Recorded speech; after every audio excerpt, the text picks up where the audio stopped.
గతంలో ఇది ఒక ఇంటర్వ్యూలో పూరి జగన్నాథ్ చెప్పాడు. నాకు నిజంగా నవ్వు వస్తుంది.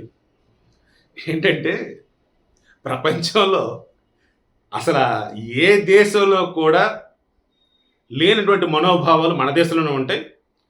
ఏ దేశంలో కూడా ఆ మనోభావాలు దెబ్బతిన్నాయి అన్న వేలో ఉండేవన్నీ మన దేశంలోనే ఉంటాయి. అంటే మన దేశంలో దెబ్బతిన్నట్టుగా ఆనంద బాష్పాలు కూడా వస్తుంది నవ్వినవి.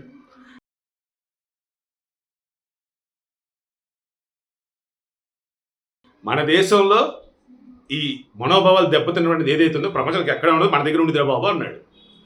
మరలా అతని సినిమాకే వచ్చింది ఆ ఎఫెక్ట్. మరలా ఏమైంది, మార్ముంత చోటు చింత అని చెప్పేసి డబుల్ స్మార్ట్ శంకర్లో ఒక పాట. ఇందులో రాసింది కాసర్ల శ్యాము, తెలంగాణ అతను. పాడింది రాహుల్ సిప్లిగంజ్, తెలంగాణ అతను. మ్యూజిక్ డైరెక్టర్ మణి శర్మ, పూరి జగన్నాథ్ వచ్చేసి డైరెక్టర్. ప్రొడ్యూసర్ కూడా అతను కూడా చార్మి లైక్ వీళ్ళు. ఓకే, పాయింట్కి వస్తున్నాం. ఇందులో ఏం చేద్దామంట మరి అని మన కేసీఆర్ గారి ఒక ఫేమస్ డైలాగ్ ఉంది. ఎవరిని ఉద్దేశించి అన్నాడు? మా జర్నలిస్టులను ఉద్దేశించి. ప్రెస్ కాన్ఫరెన్స్ లాంటిది, జర్నలిస్టులను పిలిచారు, మాట్లాడుతున్నారు. దెన్ జర్నలిస్ట్ క్వశ్చన్ చేస్తున్నారు. క్వశ్చన్ చేస్తే ఏం చేద్దామంట మరి అంటే, అలా చేయకూడదు కదా, మీరు అలా చేస్తున్నారంటే అవునా అన్నట్టు. ఏం చేద్దామంట మరి, ఏం చేద్దాం నువ్వు చెప్పు. జర్నలిస్టులని ఎంత తుస్కారంగా మాట్లాడేవాడు కేసీఆర్ ఒకసారి మీరు క్రాస్ చెక్ చేసుకో. సో ఇది ఎన్నికలకు ముందు కానీ మధ్యలో మీమ్స్ ట్రోలింగ్లు చేసేటప్పుడు కానీ బాగా ఫేమస్ అయింది. ఇది ఏం చేద్దామంటో మరి.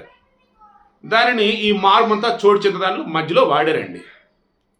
ఇక ఇప్పుడు ఈ డబుల్ స్మార్ట్ శంకర్కి ప్రమోషన్ చేస్తున్నారు, డబుల్ ప్రమోషను లేదు అన్నప్పుడు నిజంగానే వాళ్ళ మనోభావాలు దెబ్బతిన్నాయో ఏమో కానీ, లేదు అన్నప్పుడు అరే ఈ మధ్య బీఆర్ఎస్కి అంత పబ్లిసిటీ లేదురా, మళ్ళీ పబ్లిసిటీ లేపాలని అనుకున్నారు ఏమో కానీ, మా కేసీఆర్ అటువంటి ఆ డైలాగ్ అసలు మీరు ఎట్టాడతారు? ఆ పాట మొత్తం మందు తాగేదానికి సంబంధించి ఉంది. అటువంటి దానిలో ఇది ఎట్ట పెడతారు అంటే, మందు తాగడానికి కేసీఆర్ ప్రోత్సహిస్తాడా, ఎంకరేజ్ చేస్తాడా? మా మనోభావాలు దెబ్బతిని ఆ పాటలో ఆయన పదం తీసేయాలి, ఆయన వాడినటువంటి ఆ వర్డ్, ఆ సెంటెన్స్ తీసేయాలి. లేకపోతే మేము ఊరుకోం. పూరి జగన్ ఇంటిని ముట్టడిస్తాం, ఇంటిని కాదు ఆ సినిమాని మేము రిలీజ్ కానివ్వం, ఇలా మాట్లాడుతూ ఉన్నారు. ఇదే కేసీఆర్ తెలంగాణ వచ్చిన కొత్తలో మందు తాగటం, మద్యపానం మా తెలంగాణ సంస్కృతిలో భాగం, మా తెలంగాణకు అలవాటు అది అన్నాడా లేదా మీరు క్రాస్ చెక్ చేసుకోండి. ఆ రోజు తెరవని నోర్లు ఆ రోజు కొంతమంది మాట్లాడారు.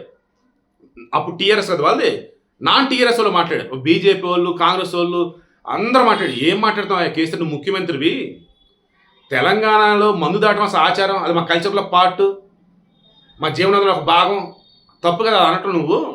నువ్వు అన్నదాన్ని పిల్లలు కనుక నిజమని అనుకుంటే వాళ్ళు కూడా దాటం మొదలెడతారు అని చాలామంది అన్నారు. ఆ తర్వాత ఇదే కేసీఆర్ మరలా మందు సంబంధించి ఇప్పుడు క్వార్టర్ అన్నది ఏదైతే ఉందో అప్పుడు 100, 150, 90 అంతే ఉండే, అది తగ్గించి 40 రూపాయలకి 50 రూపాయలకి ఇస్తామన్నట్టుగా 90 బాటిళ్ళు, 90 ml బాటిల్, క్వార్టర్ బాటిల్. అప్పుడు అసలు పెద్ద ఇదే అసలు నేను పిచ్చి ఎక్కింది నాకైతే. తెలంగాణ సాధించుకుంది ఎందుకు సామి అసలు, ఈ మందేంది, నువ్వు ముఖ్యమంత్రి ఏంటి అసలు, ఈ కథ ఏందా స్వామి అని చెప్పేసి అనుకున్నా. దెబ్బకి ఇంకా ఆ మనిషి వెనక తగ్గాడు, అసలు టాపిక్ వద్దు కూడా సైలెంట్ అయిపోయాడు. బట్ ఆ తర్వాత కొన్ని సందర్భాలలో కూడా తెలంగాణ అంటే మందు అంటే తెలంగాణ అంటే కొంతమంది పిచ్చోళ్ళు అనకూడదు కానీ దిక్కుమల్ల రీల్స్ వేసి అవి చేసి. రీసెంట్గా ఒక అమ్మాయిని చూసాను నేను, ఇంటర్వ్యూలో చెప్తుంది.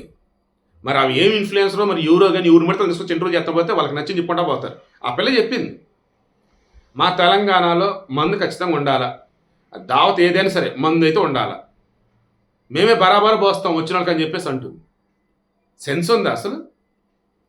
తెలంగాణ సంస్కృతి సాంప్రదాయం అంటే తెలియకుండా మందుని ఎవడో ఒక భాగం అన్నట్టు ఏదో మాట్లాడితేనే, ఎక్కడో ఏదో చేస్తేనే ఇంకా అది మొత్తం భాగం అన్నట్టు, అందరు తాగుతారు అన్నట్టు, చిన్న పెద్ద తేడా లేకుండా మేము మందు తీసుకుంటాం అన్నట్టు మాట్లాడింది ఎవరు, చేసింది ఎవరు? ఇక్కడ నుండి కొంతమంది నోటు దురదగాలు కదా, అందులో కళాకారులు ఉన్నారు, ఇదిగోటువంటి పొలిటీషియన్స్ ఉన్నారు, ఇంక ఎవరెవరో ఉన్నారు. నాకు మళ్ళీ కాంట్రవర్సీలు. ముందు తెలంగాణ సంస్కృతి యొక్క గొప్పతనం తెలుసుకోండి.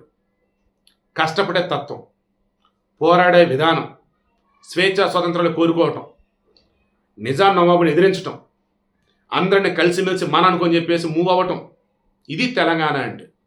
అంతే తప్ప మందు తాగుడు ఇష్టం ఉన్నట్టు తిడతాలు ఇది కాదు.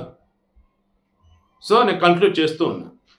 ఇప్పుడు ఈ మార్మంతా చోడ్చింత సాంగ్లో ఆ తెలంగాణ కేసెస్ డైలాగ్ ఏదైతే వాడారు, ఏం చేద్దాం అంటావు మరి అని, అది రాసింది కాసర్ల శ్యాము, పాడింది Rahul Sipligunj, director Puri Jagannadh, music director Mani Sharma.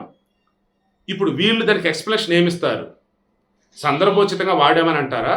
అరే సరదా పరిచయం ట్రోలింగ్లు తీసుకుంటారు కదా, కుర్చీ మడత పెట్టి అని చెప్పేసి ఆయన ఏదో అన్నాడు ముసలి ఆయన, అది ఎలా ఫేమస్ అంది, ఎలా ఫేమస్ అన్నట్టు మేము ఆడింది తప్ప వేరే ఇంట్రెస్ట్ లేదని అంటారా? ఓ వచ్చింది కానీ ప్రమోషన్ అని చెప్పేసి అనుకుంటారు. రేపు ఆగస్టు 15 సినిమా రిలీజ్ కాబోతాం. నేనైతే మరలా చెప్తాను, ఈ వీడియోకి మెయిన్ ఇంటెన్షన్, ఇంకోసారి ఎవరైనా సరే గుర్తుంచుకోండి, తెలంగాణ అంటే మందు అనే డైలాగ్గా వాడద్దు, తప్పది. తెలంగాణ అంటే అందరిని కలుపుకొని పోయే ఒక గొప్ప సమాజం. అండ్ చిన్న పెద్ద అంతా కూడా సంతోషంగా స్వేచ్ఛగా బతకడం కోసం ప్రాణాలకు ఎదురొడ్డి మరి పోరాటం చేసినటువంటి నేల ఇది. అటువంటి ఇంత గొప్పదైనటువంటి ఈ నేలని ఈ మందు, మా ఆచారం, మందు దాటం, మందు లేకపోతే మేము ఉండం, ఇంకోసారి అనకండి, మాట్లాడకండి.